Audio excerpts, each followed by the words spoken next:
Hello and welcome to Bendy, a podcast about being flexible in all of the ways that means. Thanks for joining us. My name is Andy Young and I'm one of your celestial cosmic hosts. Joining me as always is our other celestial and cosmic host, Beth Martin. Beth, a pleasure as always. What's the crack? I love the words. What's your sign? Speaking of celestial. Gemini. Gemini. You're a Gemini? Yeah, I know. Everybody's like, "What? You're a Oh, I Gemini?" can totally see that. I've been told by some people that I'm like, they can see it, and I'm seeing this. One of the senior Geminis they've met. Yeah. I'm like, I'm not that sane. No. Really? It's like your sweetness overrides like the scary crazy that most Geminis have, I think. Yeah. I think that like, and there definitely is lots of scary crazy in here, but like I try to use it as a force of good. I was gonna say you're using the force for good instead of evil. And I think I've thought about like the duality of me is that like a lot of people are like, "Hey, there's Andy, he's so happy and lovely," whereas like you're sitting in a dark corner and crying. You know, there's exactly. You just turned like the other face just like only looks at you. Yes, but basically, yeah, that's what I do. It fucking sears into me. Okay, so for those that don't know about Geminis, it's like it's basically like two personalities or two faces, and so it's always this like, which person am I gonna get today or whatever. But and like it's usually like it's more of an external, so you're just like, it's not like bipolar or whatever, but like it's kind of like, I'm sorry Geminis, giving you a bad rap, but that's interesting. Seeing as like I always forget your birthday, I feel like I should know your sign, or not at all. It's quite alright. I mean, I yes. Anyway. Okay. So what's your star sign actually? I'm a Libra. Okay. So I'm all about balance. I don't know the significance of that. It's the scales balance. Yeah. Yes, so like I just want to be. Nice. I want everything to be like. That's why I complain so much, because it's like it's not balanced. It's not fair. It's not fair. It's not fair. I guess like maybe it is not fair. I mean, like that's always you're like something. You whiny little potato. No. I guess I am like, it's not fair. It's not fair, Andy. It's not fair. It's not fair. Okay. It isn't fair. In fairness, it's not fair. In fairness, it is. Yeah. Sorry. We're on a bender, you guys.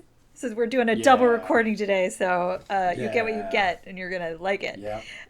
So what is the crack? Mm-hmm. Do you want to start, or do you want me to start? Sure, I'll start. So, here's the big news. Andy's DJ now. Holy fucking shit! That's so cool. Isn't it? So I have like, I got. How much? Okay, he just showed me like he's got like the cutest little turntable I've ever seen. Isn't that adorable? I had Techniques in college. Yeah, the New York one. Yeah, my friend recommended this to me, and I had a conversation with somebody a few weeks ago. I bought this months ago, and you did not tell. You've had this for months, and you didn't tell me. I've had this since Christmas. Jesus Christ, but July. It hasn't been taken out of the box until like about a week or so ago. So, I met a friend I haven't seen in ages. They are living in South America, and we went for a drink, and we were chatting, and he was talking about how he used to DJ years ago, and he DJed 10-15 years, like, and he had like vinyl. He was like doing it, in the purest sense of the word.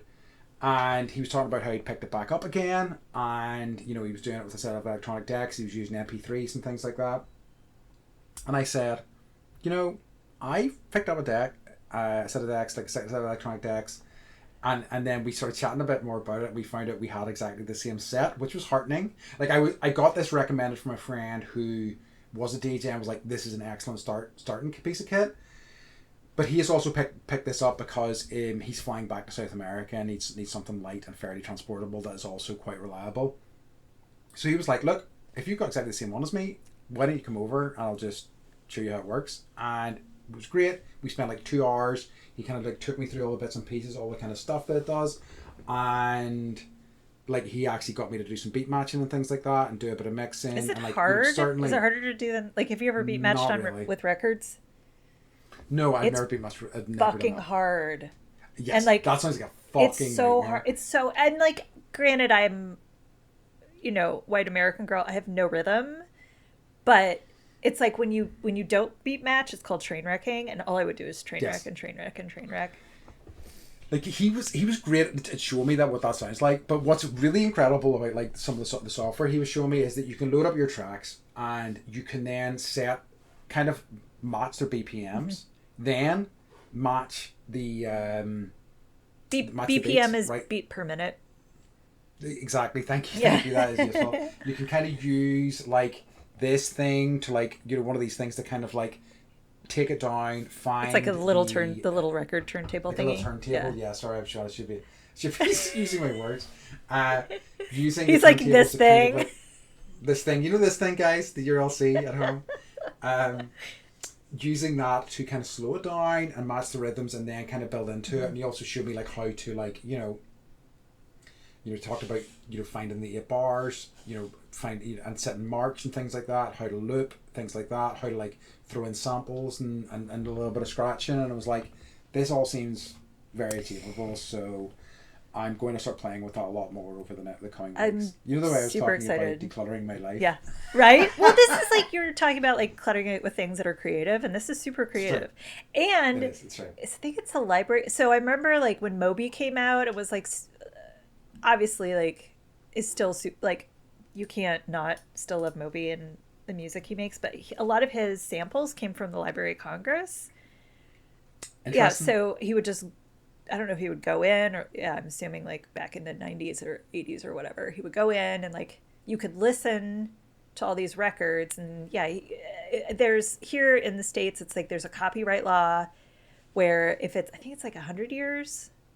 Yes, and then you can hold a copyright for 100 years, and then anything after that, it's anybody can use it. So that's why like classical music is used all the time. So he would go find these things that were, I think, not under copyright law anymore, and then put them in his music. So that's why a lot of it is, That's interesting. Yeah, because like Superman's going into the public domain pretty soon, and things like that. Yeah, it's interesting. Sucks for them. Sucks for them. I'm sure they've got sneaky ways to make sure that's not going to be a problem. Yeah. But yeah, so yeah, I'm excited for that. I'm excited to get into it a little bit more. It's something that I would like to be able to build it into my downtime if possible. So I'm trying to set up something that's easy for me to like pull it out and be working on it without too much of a headache, because all too often if I have downtime, I will, take it to play video games or watch a show or whatever. But I think that I could I really enjoy doing this, and I think if I keep playing with it, I think I could get better and stuff at it. So I'm hoping to like build this into my leisure time if possible. That's awesome. As like a creativity hack. What's your DJ name? Captain Adorable.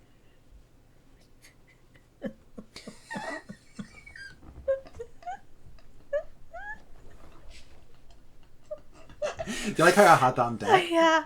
Well, and it's like last episode you were talking about your Dungeons and Dragons names for the Pixies. What were they? Pinecone and No, there was the pug. There was a pug called Pinecone, and there was a hamster called Biscuit. It's like, of course, you're Captain Adorable.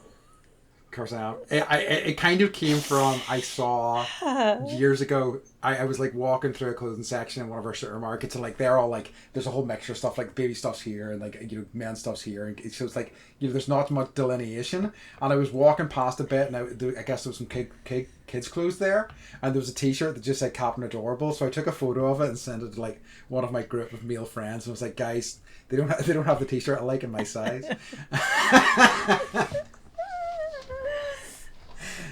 So I have lodged that in my brain, and I'm like, I want to use it somewhere.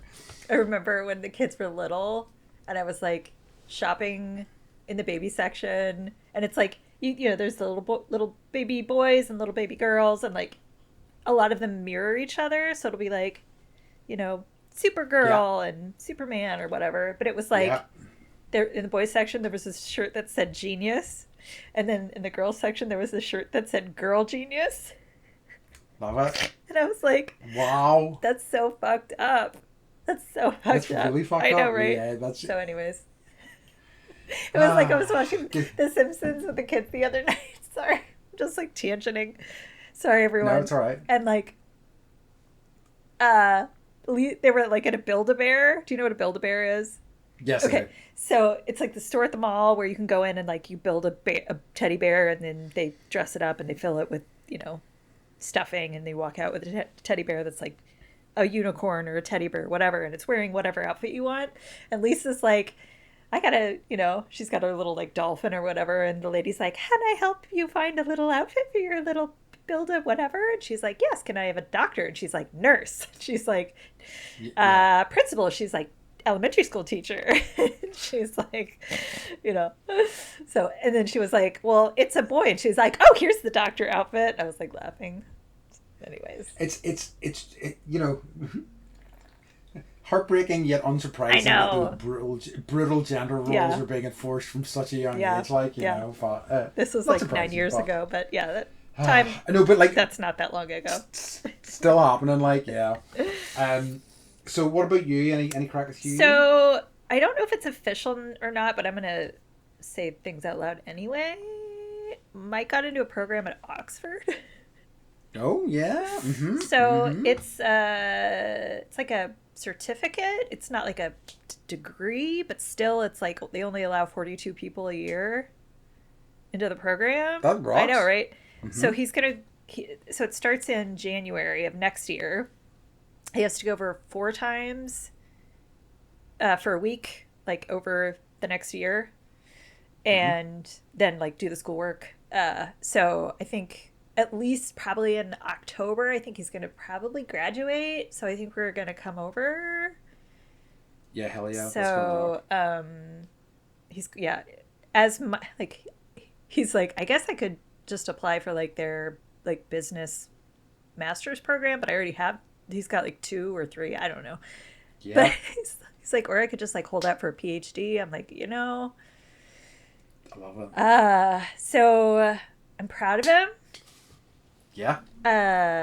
He had told me he was applying for this. I don't know, like it was like a year ago or something. And then like I got an email from him last week, and he's just like, "Well, fuck."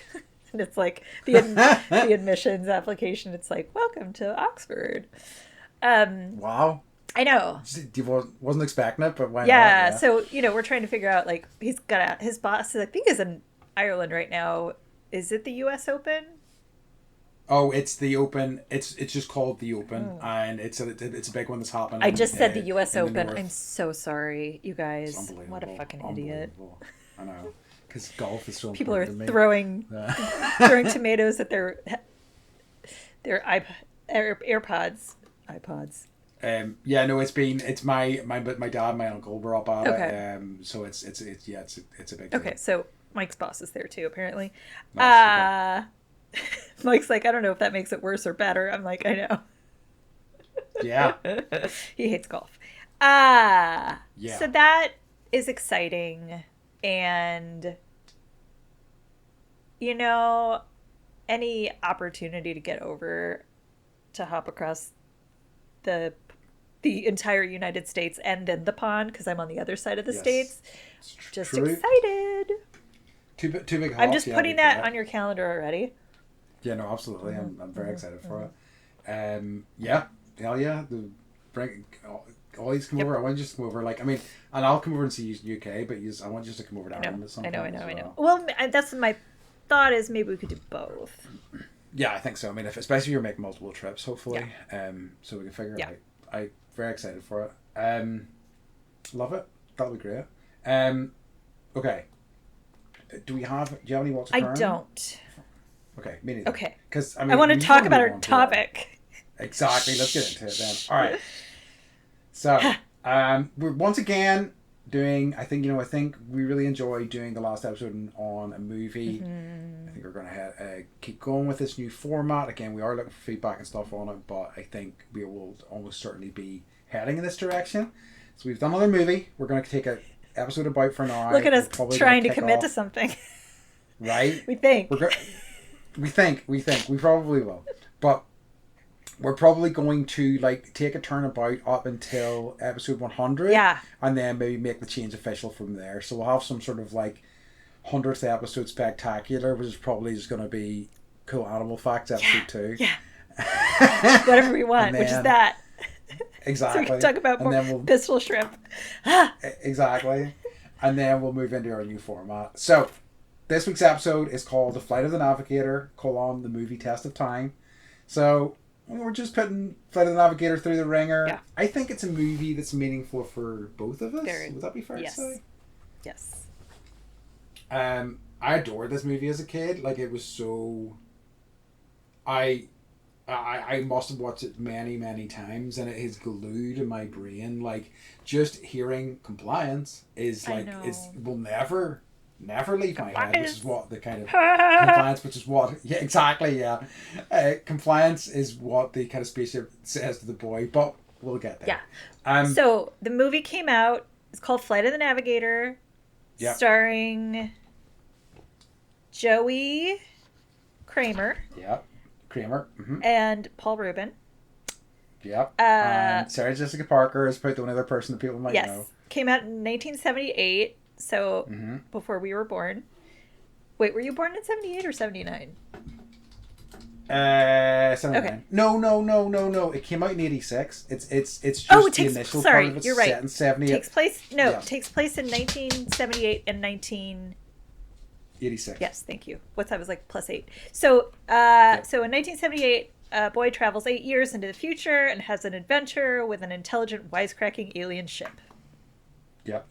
I took that from IMDb instead of Wikipedia because it was like, no, 2 sentences or 1. It's a perfect description. It's like thrilled to get into this, but like so first of all, I was like, other thing I looked at was the director.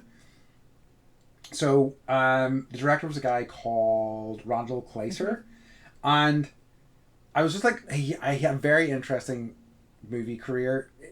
Most notably, the other things that he did were Grease, which is obviously a big deal, and then also kind of the Blue Lagoon movies are the only kind of movies I kind of know. I knew those movies are the White Fang. Weird. Okay. So the Gary Paulson, I think, is the writer. I don't know if, did you ever read like Hatchet or White Fang? It's like very... I don't think Okay, Gary Paulson is really popular in the States because a lot of his stories take place in Alaska.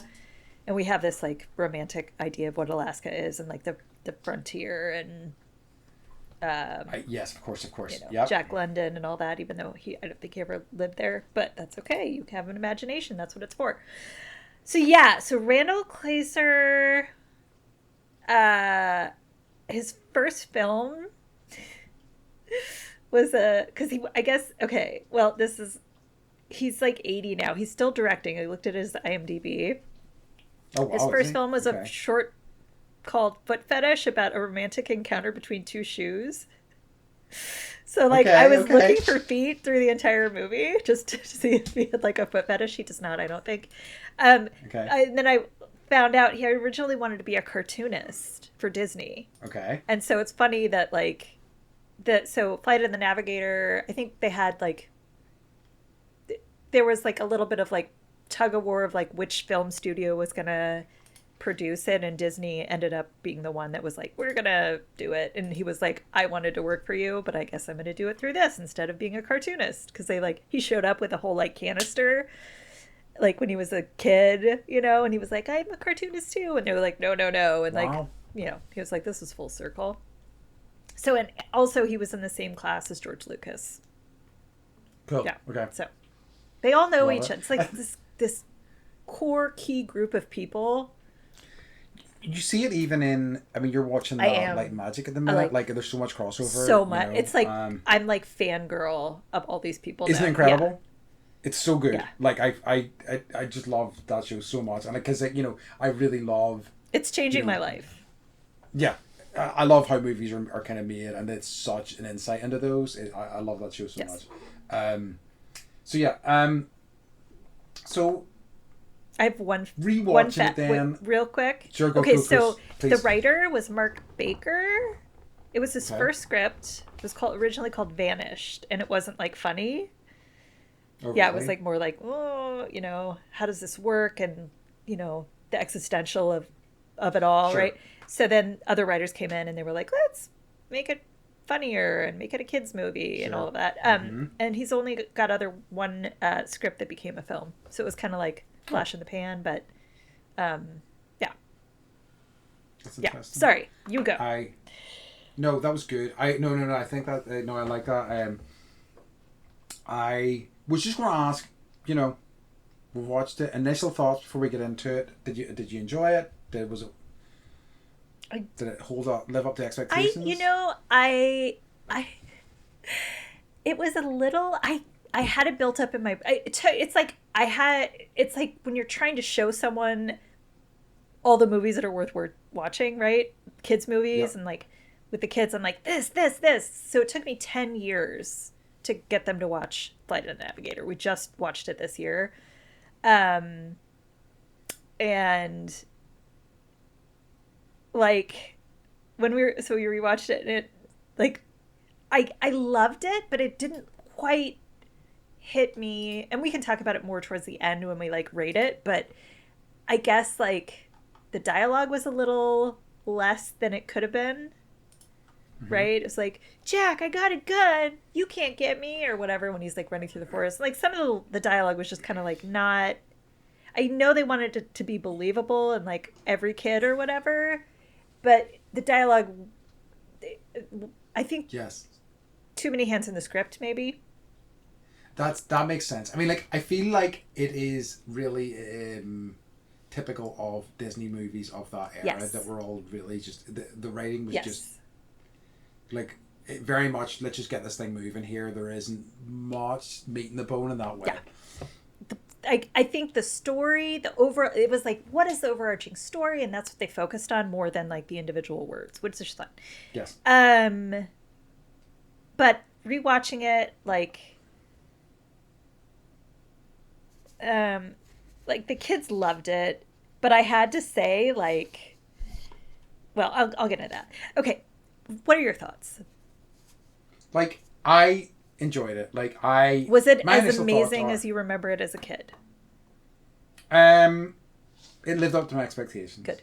I thought that, like, I like, highlight headline.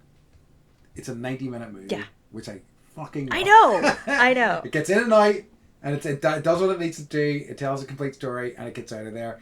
I think it has some genuinely lovely emotional beats. I think that, like, again, structurally it's a bit of a mess, but it has some really kind of wonderful stuff in there. I think it's really kind of like smart with the how long it makes you wait for the kind of goods, as in the kind of sci-fi goods, and like seeing the spaceship and things like that. I think there's some really clever stuff in there in that way, and I think that, like, even though I was talking about it in terms of a lot of movies of that era being fairly thinly written, and I think this suffers from that. I think that it is still better than a lot of those in my memory, at least anyway. Yeah. I mean, I remember rewatching like The Last Unicorn with my sister and being like, this is weird and awful and sad and not what I remember as a child. And like, I probably shouldn't have rewatched that. This, I'm glad I did. The kids loved it. Like, when I was like, I got to watch it again for the podcast, they're like, oh, we want to watch it too. You know, they were excited. Yeah. Just like the opening credits are the best opening credits I've probably ever seen. Oh, I was going to say, one of the things I'd written was maybe the best single opening to a movie of all time. Yes. So it's like it's just dogs that are leaping in the air in slow motion, catching like frisbees. So it's supposed to look like a UFO or whatever, right? That's the opening, and then like a dog jumps up. You see this like frisbee; it looks like a UFO, and then a dog jumps up and grabs it, and it's just like the slow motion dog frisbee competition. And I was like, I could watch this for hours. Yes, absolutely. Yeah. It was incredible. It was so like I'd forgotten that's how it started, and I was like, yes, this rocks. Just give me like 15 minutes of this, and it's got.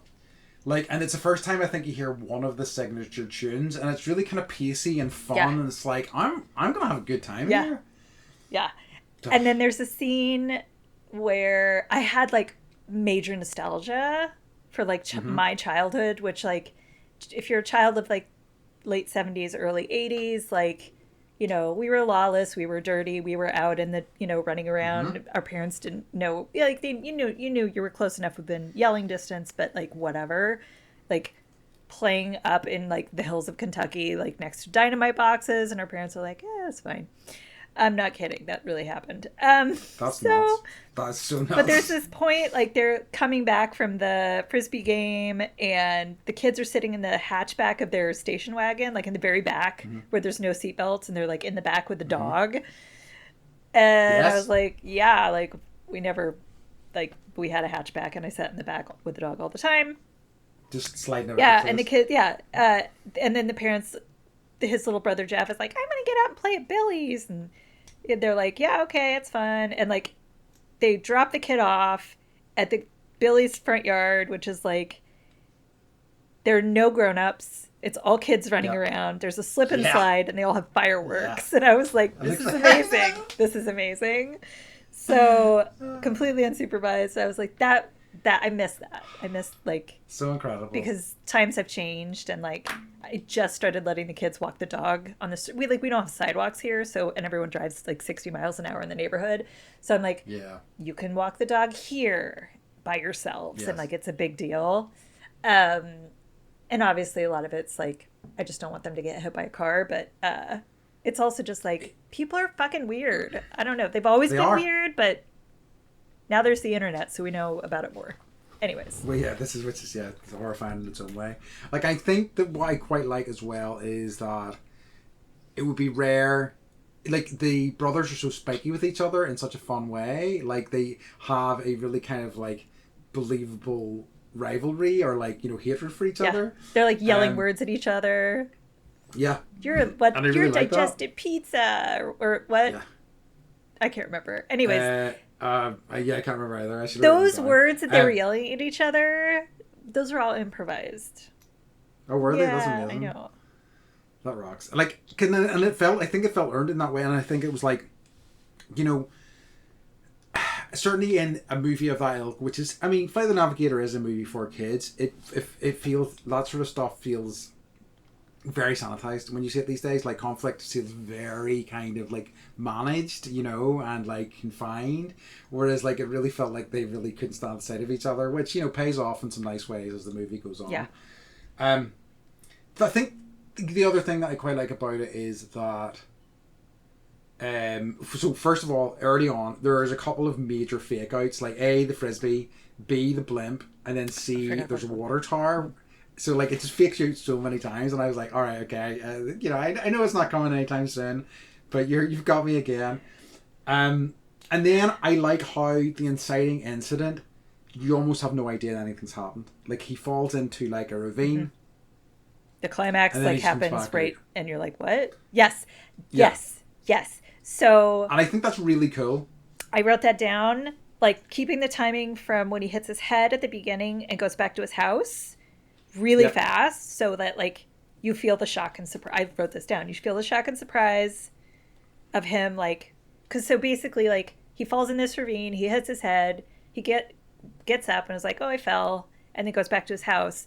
He knocks on the door. He's like, let me in, you idiots, or whatever. And I was like, that dialogue, like, no kid would do that. But or at least not my children. But I'm a perfect parent, so.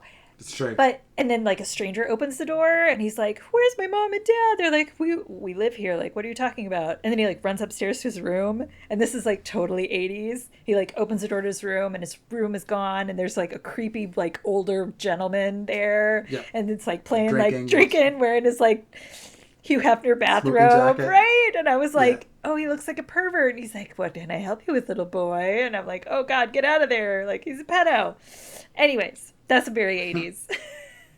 I think, and it's really, and I try to remember what it was like when I first saw it, because like, especially, how it's advertised, and then it's completely, like, you're like, what's going on? Like, I thought this is, a space, this movie with a spaceship, and a kid having adventures in a spaceship, and then quickly transpires that he has been catapulted forward 8 years in time. But he is not aged. Yes. So then the government gets involved. They find his parents. and they have aged 8 years, and his brother has aged 8 years. And then they find out who he is. Yeah, they find out who he is. They find his parents, and then they're trying to figure out, like, okay, he's literally, like, looks exactly like he looks on the wanted poster or, like, lost child poster. And so then they start figuring out, at the same time, how does the government get the... Oh, no, they're like... So they scan his brain. Yes, as you do. As you do. And his brain... When you have a child. Somehow connects with the computers of the time and gives them a printout of what the spaceship looks like, and it matches exactly. So as this is happening, we're introduced to these NASA engineers, and they have discovered the spaceship that has crashed into like a power grid and have decided to transport it back to the base. And the image that his brain projects into the computers is identical to the spaceship. Yes. And so they're like, oh, there's a link. Let's get him to Area 51 or whatever. So they're like, we're going to take him for a couple days. No big deal. NBD. And his parents are like, is this cool? And then navigating and seeing what that looks like. Just before we move on, how freaking incredible is that spaceship design? Okay. So it's like one of the best designs ever. It's so good. So so I went a little far into this, Andy. I got an A+ this week. Maybe you can confirm this for me or not. I watched, so there's a documentary called Life After the Navigator. Oh, I was going to bring that up later. Okay. I watched it. Okay. So I learned a little bit about like how the movie was made and like what was like cool about it. So basically, it's called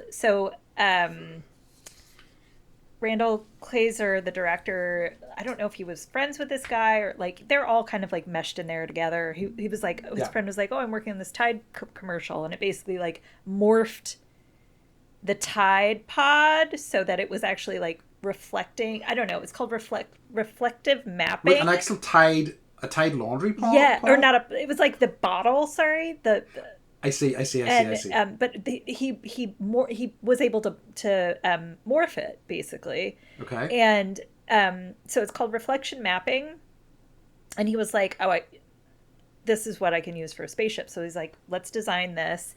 And I don't know if you noticed. So when the spaceship is like flying around, it's actually reflecting its environment. Yes. Yes. And so that was like very new technology for the time, and that's what they started using for the Terminator movies based on Flight of the Navigator. No way. Yes. Who did the special effects then? So it wasn't a studio, was it? Or... I don't know that. That's okay, because that was something I did try to track down and couldn't find a ton of info on. It was like a dude. Wow, I know. That's really sensational. I know. I hope he was hired by somewhere. Yes, I'm sure he was. But like that, I mean, it just looks great, and like, you know, them like just being able to like touch it and move it with their hands and stuff and like that was so. They're able to, so like I don't know if you remember when the stairs, so that like the stairs, basically the half, like there's a hatch that comes out, and instead of just like, I don't know, then the stairs morph out. Yes. And are part of the ship. Like part of the ship melts away and becomes stairs. But the stairs they're like not connected to each other, and the way they did that was so good. It was so good. The special effects were so good. They really, and it looks so impressive. Like, and there's a few lovely like scenes with the ship later on where it's just like sitting there and they're interacting with people, or vice versa, or people are interacting with it, and it's just always so well done, especially with the steps and stuff. Yes. Okay. Sorry. So I stopped down for the ship to say how incredible it was. So real quick fun fact: one of the prop holes for the ship was refurbished, and it's now the topper of a drink station in Tomorrowland, Walt Disney World's Magic Kingdom. Wait, what is the hull of the ship? Yeah. It's how fast? So yeah, there's a drink station in Tomorrowland that is actually the hull from Flight of the Navigator. Incredible! I love it. So when you're in Florida next, go to Tomorrowland. Do my Flight of the Navigator pilgrimage. Gotta go to Palm. Where else am I going? Where is he? He's close to Miami, I think, wasn't he? Fort Lauderdale. Yeah. So anyway, he ends up in NASA, and they're going to do studies on him. immediately he meets a robotic helper friend and Sarah Jessica Parker. It's like a meal delivery robot. Yeah. And she's like the helper for the robot. She She could have just delivered the meals, but whatever. Yeah, I mean, like, obviously it's foreshadowing, some very, very careful foreshadowing.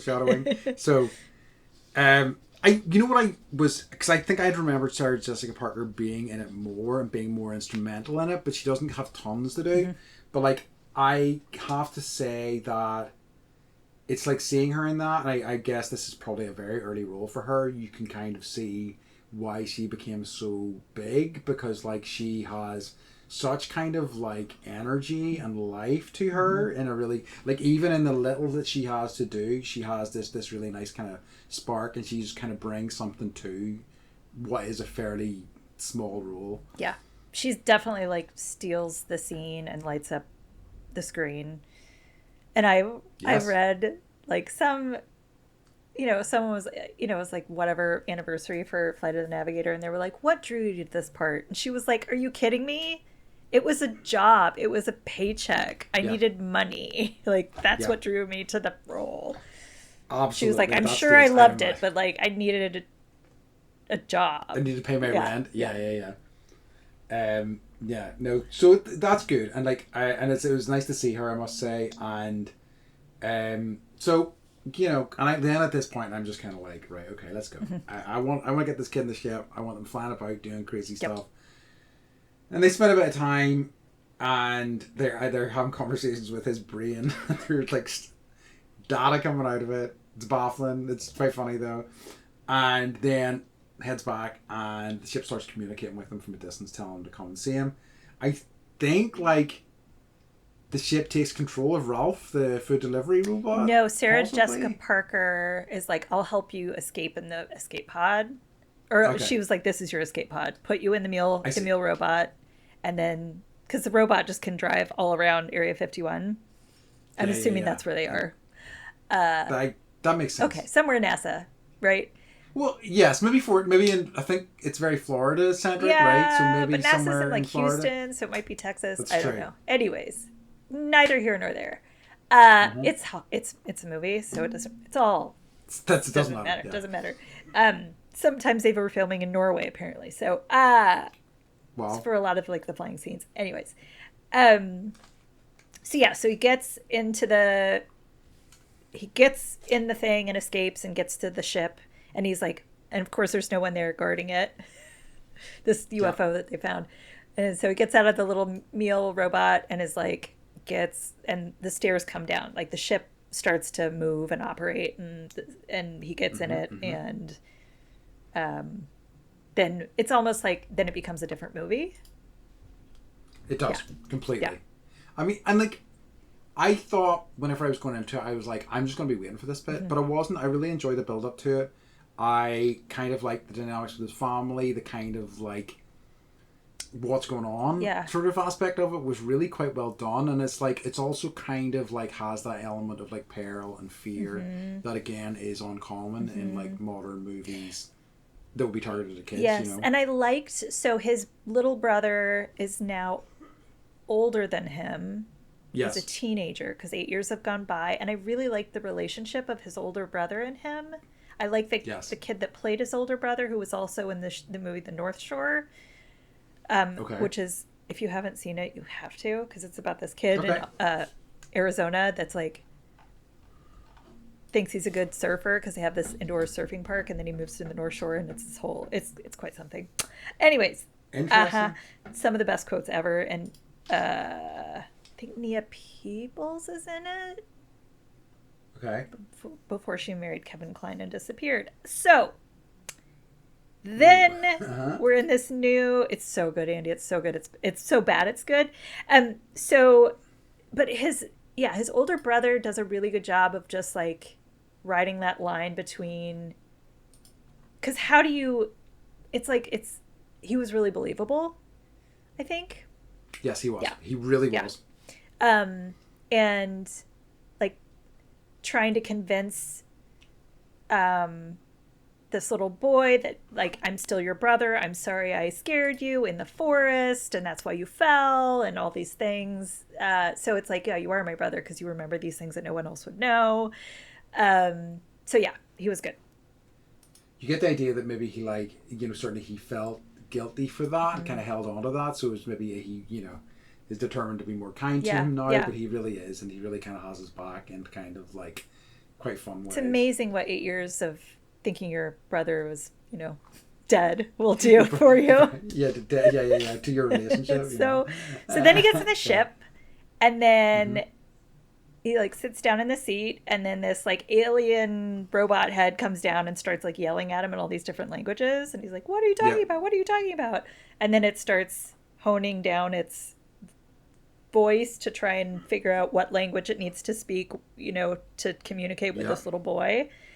And what it comes out with is the voice of Pee Wee Herman.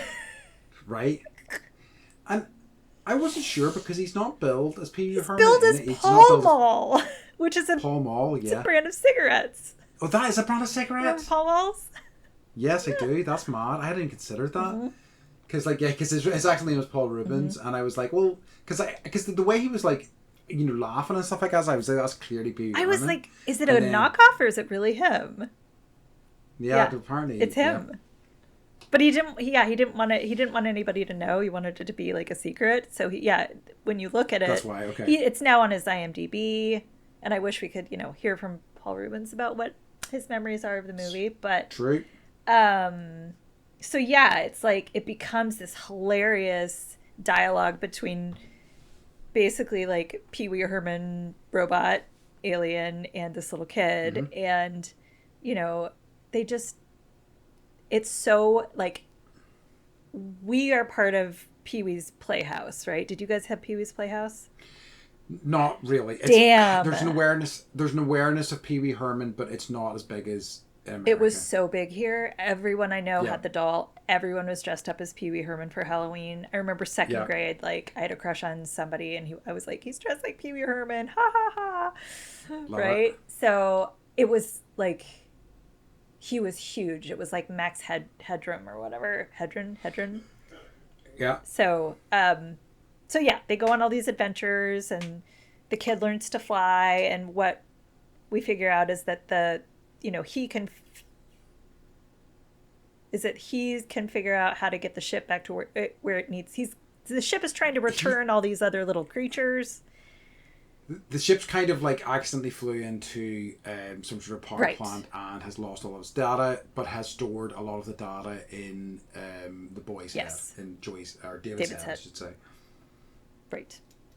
So they need to kind of work together to both get the ship back to its home planet and the creatures that it's carrying, and also maybe figure out a good solution for David. Yes. So I got to, in Life After the Navigator, you get to talk to the puppeteers that were talking about, like, creating the little characters. Yes. You know, and what each one represents. There's one that has a cold that was apparently originally going to be like a sex. It was like it wasn't sneezing, I'll say. Yeah. Okay. Wow. Oh, wow. And they were like, no, that didn't get through the Disney machine. So, but yeah. I'm not surprised. I know, right? That's just, fun facts. I will say they fit a lot of story into 90 minutes. They do. And like, I think that, like, you know, from then on, it is mostly like, you know, the people on Earth trying to figure out what's going on, and the kids, like David and the ship, kind of making a bond, forming a friendship. Eventually, the ship kind of scans his brains for the data it needs, and kind of develops some of his personality, so it becomes more silly and fun. And then it's just like you're off to the races. You're just having a great time. It's just them doing crazy shit. Like, they have a couple of different encounters with people. One where they kind of stop at the side of like a car and start speaking to people, which rules. Yeah. And my favourite one, which is they stop at a gas station, and there's just a guy standing there slack-jawed the entire time. It's fantastic. I know. And he like gets out of the ship, and the guy's still just like staring, and then the like ship flies away and like some guy comes up and talks to the guy. He's still just standing there like staring like what the fuck. So good. Yeah. Um, So what I'm trying to like my big question throughout watching it is like, why is this so like why is like it hit both of us? We're like, oh yeah, we should totally do this one. And like, why do our generation has such an affinity for this movie? Why? And I think it's because of the second half where we all want to be the navigator, right? oh, absolutely. Like, wouldn't it be amazing to have a funny, alien ship pick you up and like let you fly it and need you to like help it get where it needs to go and get all these other creatures back to their planets where they need to go. And like that, it allowed us to, as children, to like be in the seat. Yep. Or imagine ourselves in the seat and be David. Yeah. Yeah. And it was just such like I think just such a kind of like piece of escapism, such a kind of wish fulfillment sort of thing. And I have always loved sci-fi stuff in particular. Like, it's always drawn me more than like fantasy stuff. I mean, I like genre stuff. I like all sorts of things, but the genre stuff really kind of grabs me, especially as a kid. And that was, oftentimes whenever there's like kids involved in these things, it feels like they're along for the ride, or it feels like there's a grown-up leading them. Yes, or has some part in it, and this just feels like proper. You're the only one who can do it as a kid. You're the only one who can help this alien. You get back to its this home charming world. alien, right? And there's something so exciting about that. It really is very thrilling. Yeah, and I think that still holds. And there aren't a lot of movies like the kids. I notice like if there's a movie where there's a child who is in the main cast, they're more excited to watch that movie. That makes sense. Yeah. So like, Temple of Doom, they're like, oh, there's a kid in this. I'm like, yeah. And they're like, so they can, it's hard when you're 8 to be like, oh, I can picture myself as an archaeologist. Haha. Right? That's a good point. I know what that is. Haha. Yeah. I often wanted to be an archaeologist. Right? True. Jinx, buy me something. Yeah. I will say, watching it, like, I wish they'd introduced the ship earlier. That's my one critique. I know. I think you disagree because you kind of referred to that, but like I kept having to say to the kids, like, I swear it's going to get funny. It's not sad and scary like this, because like it's intense when the government's like, it is, and he's like, who are you're not my parents. Like, that's every child's nightmare, right? Not every, like, it's no one's child nightmare, but now it is because they've seen the movie. It's like no, absolutely, and I think it's so scary as well whenever it's like he's 8 years in the future, he hasn't aged. What's going on? It's very, very unsettling because there's no answers like for a long, long time. But I know what you mean, and I think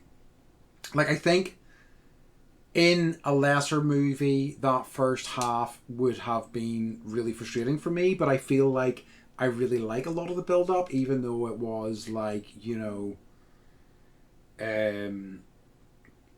let's say it's not problematic, but like sad and kind of maybe a lot to emotionally deal with at first. But like, again, it makes the payoff for me so much sweeter whenever the ship is on the scene. Yeah. I will just say the children were like, what? At first. Oh, really? Yeah, because I was like, it's so good, it's so good, this funny robot, da da da da da. And they're like, And I was like, I swear, just hold on. Yeah, okay. All right. I can see that. I can absolutely see that. I think I might struggle at first too. But like, I think, I certainly would have seen this. Would I have seen this in the movies? I might have. I would have been 7. It's very possible. It's interesting because I did. I looked at all of the box office because internet's amazing. I got all of the top box office movies from 1985 when it came out, because I was like, 86. Sorry. What other films were out that compared that maybe were better or worse? And It wasn't top box office at all. It didn't make a ton of money. Where it made its Oh, money okay. and where it got its fandom was from video. Video. And That makes it was sense. always on TV. Yes. Kind of like Same over here. Tremors. It's like if it's Yeah. on, you watch Yeah. it, right? Yeah. So he. Okay, so do we want to kind of wrap up the ending? So, And then I've got facts. yeah, I've let's got just some talk, facts. talk about the ending, and then we can talk about specifics Yeah. and specific segments of it. So essentially he is told early on the reason why, not early on, but about halfway through when he meets the ship, that the reason why he didn't take him back to his own time was that it would likely kill him, so he didn't want to take the risk. He makes his way back to his family home in 1986, realizes that there is no such thing as a normal life for him there, just because of the circumstances of his, like, him not aging. He sees all the police there, all the NASA scientists there, and he's like, let's just take the risk. Let's roll the dice and we'll see what happens. So they do. He wakes up in the ravine again once again. He runs home. His parents are in the boat. He sees his parents. In a very sweet moment, he tells his mum he loves him, that he loves her, and he tells his brother that he loves him, and everybody's like, what's going on? But it feels earned and sweet. It doesn't feel tacked on and cloy. It really, and cloying, I should say, but it's just, it is quite nice. And then you see them have a fireworks display, and you see the ship kind of flying across the sky. Yeah, you And definitely it's very want nice. to have fireworks in a little sailboat too. Oh yeah, definitely. That's smart. That's just smart. That's just the maritime Right? law. No. But yeah, like, and so yeah, and again, I got in and out in 90 minutes, so I was very happy about that. Yeah. So Beth, do you want to, like, if you got other specifics? I've got a few wee segments as well. So I have facts. So let's get into your segments, Okay. and then I'll tag in. The facts. Okay. Well, I'll do a segment first, and then we'll do Or some facts, okay. and then we'll do another Yeah, segment. yeah. Yeah, Okay. yeah. And then we'll do our yeah. Okay. And So don't look at the time. Just enjoy this.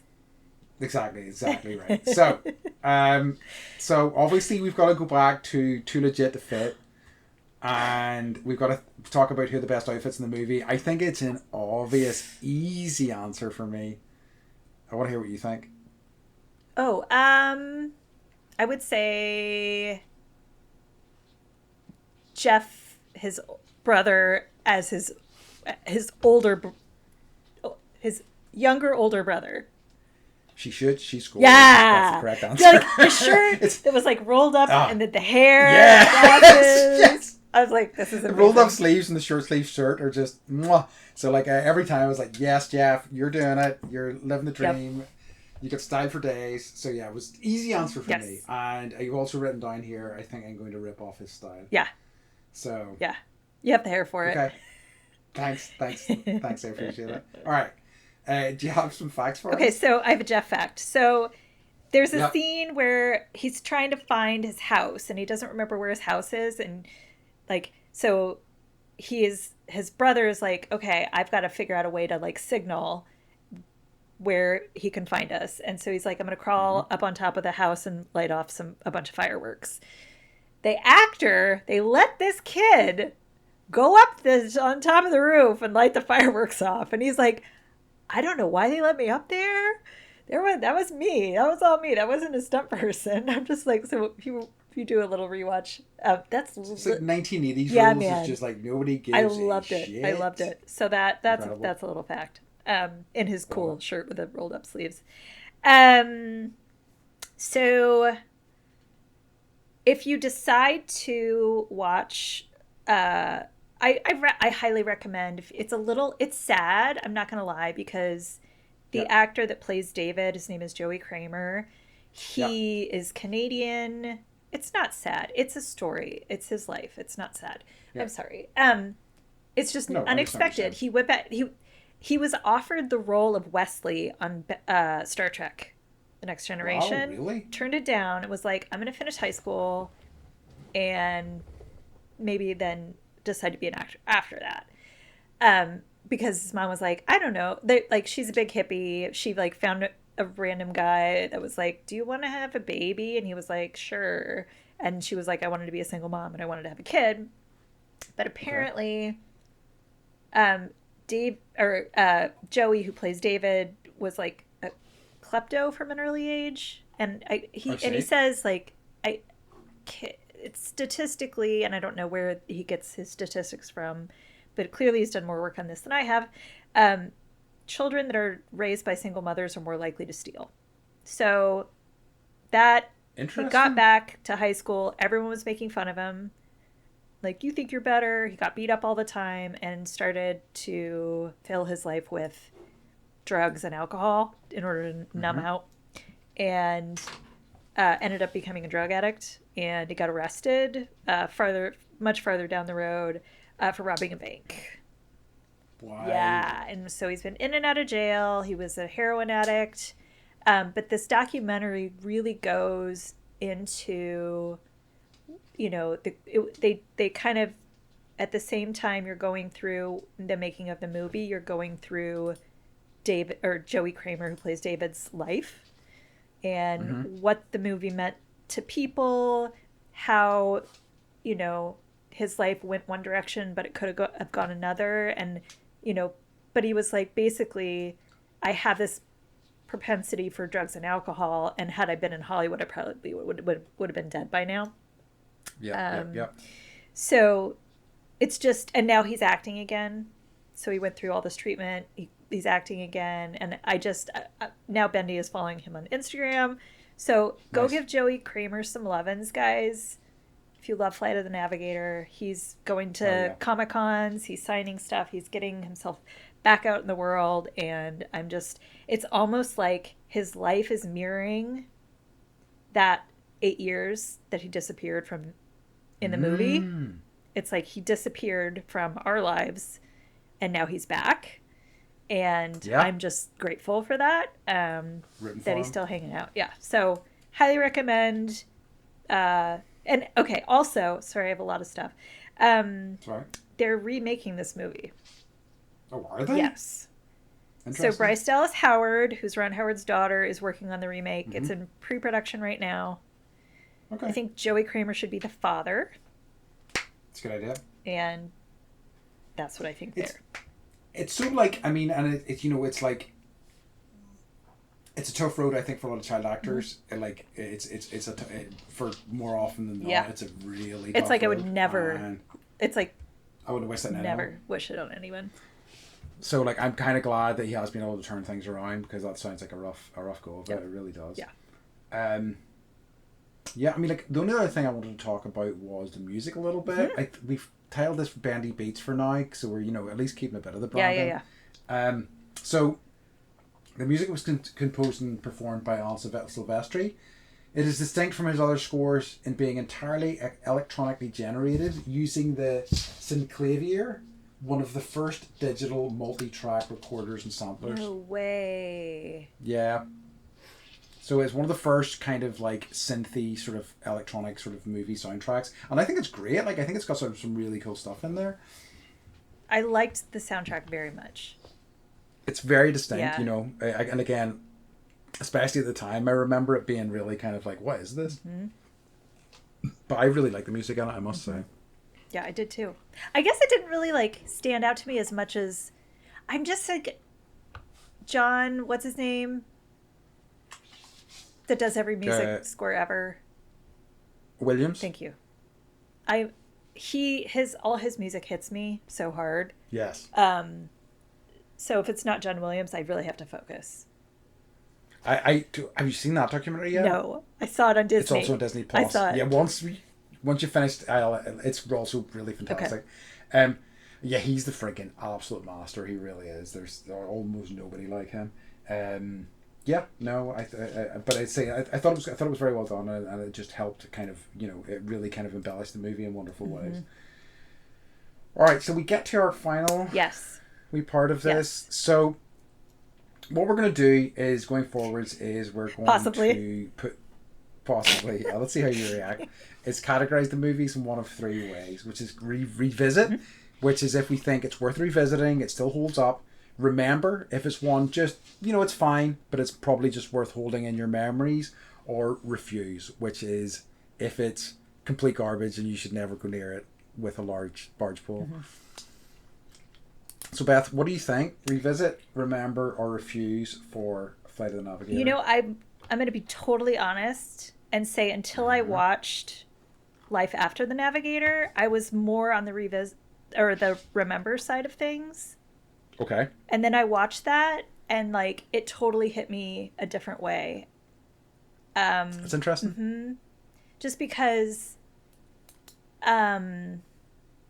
there's a point in the documentary where he's like because they kind of follow him, I think, throughout a year or two, and he's in treatment at one point, and he's upset because he feels like he's let everybody down who loved that movie so much.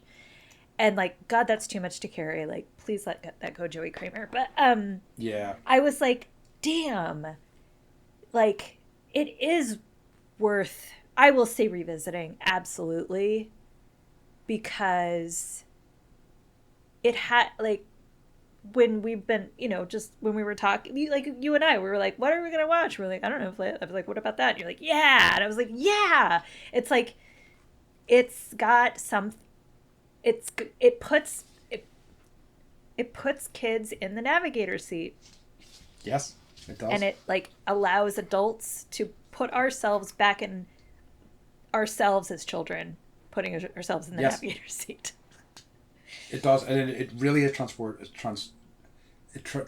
you in a way that I think other movies struggle to do often, and especially like a Disney movie and something that is like has to be sanitized and is very kind of kid friendly. It it really kind of puts you in that headspace in a kind of really kind of wonderful way. So I think I'm absolutely a revisit as well. Like I have a lot of nostalgia for this. And like I think that can work both for and against a movie, but I just really enjoyed this, and I was really happy to go back to it, and an easy revisit for me. Mm-hmm. And it's like, it's funny, like I don't know if you have like, we have Amazon TV or Fire TV or whatever, so it shows you like all the things you've been watching and all these things you could be watching, and it has all these other things, and like I had the screen up yesterday because I was doing writing some notes down. And then the kids were like, what are you doing? And they were like, oh, Flight of the Navigator. And like, they honed in on that visual out of all the other visuals. Interesting. Yeah. And I was like, do you want to watch it with me? They're like, yeah. So, iconic. Even for them who had struggled in the beginning, they're like, we want to rewatch that. Yeah. They want to revisit it. That's fantastic. So, I know. And I know. It's like, I have this, I get to check with my little beta team here, like, what do you think? Yeah, exactly. They would test it for me. Incredible. Right. So yeah, highly recommend it. Cool. I will also say I was comparing but when I was like, maybe we should leave it in the remember category, because in 1986 these are other movies that came out that were top box office grossing: Top Gun, Back to School, Ferris Bueller's Day Off, Stand By Me, Pretty in Pink, An American Tail. I was like trying to like children's movies, right? Little Shop of Horrors, Big Trouble in Little China. These all came out in the same year. That's a smattering. I didn't even do the top 100. This is like the top like 15. Anyways. Do you remember whenever there was lots of good movies? I'm like, fucking Hollywood, get on your shit. Look at this. Look at 1986. It just doesn't happen. I know. The good great days are behind us.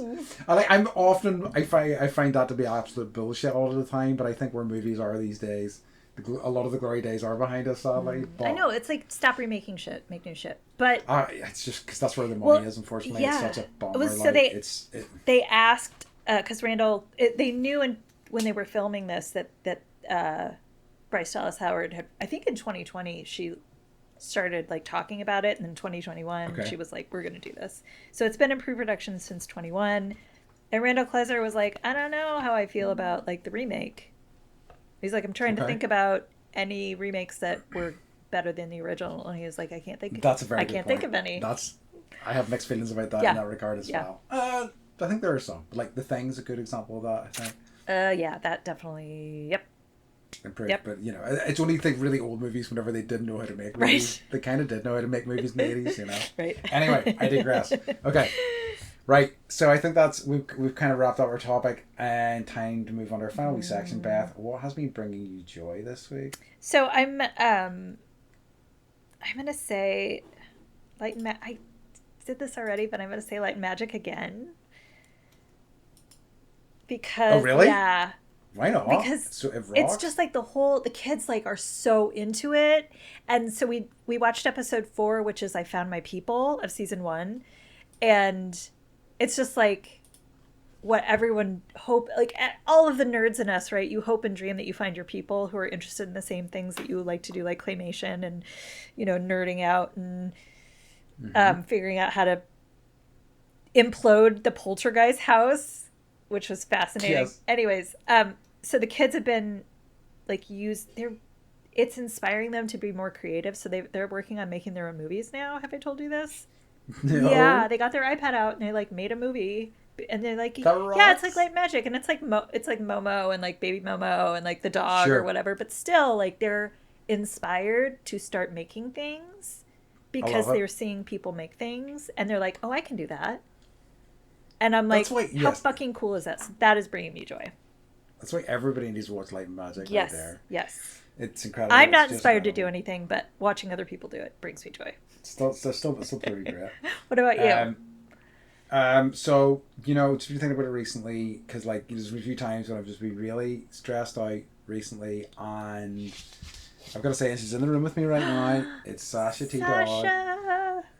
I've had a thought recently where I'm like, I'm not sure if I kind of would say I do like dogs. I really do like dogs, but like I think they're kind of like my opinion on them has become more complex over time, and like I am not as completely as much of like all dogs are incredible, because like I know, you know, that's when you're managing them and they're not yours and you're in charge. Yeah. Yes.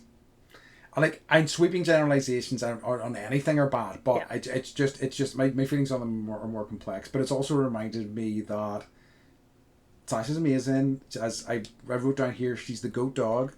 She is the goat. She's like the Michael Jordan of dogs. I love her so much. She's my wee oasis in the storm. Whenever I'm feeling stressed, I can just go and give her a squeeze. Yeah. And it really helps. So yeah. Go hug your dogs. Sasha. Go hug your dogs. Go hug your dogs. Go hug a friend's dog. Or not. Or not, yeah. I mean, like, check with them first if they're chill or not. Okay. So that's just the end of the episode. Beth, can you tell everybody where they can find us? Please find us at bendypodcast.com.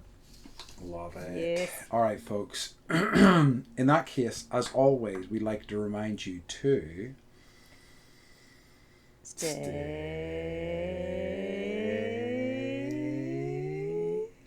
Bendy. Nice. All right. Take that, everybody. Folks. Love you. Bye. Yeah. Bye.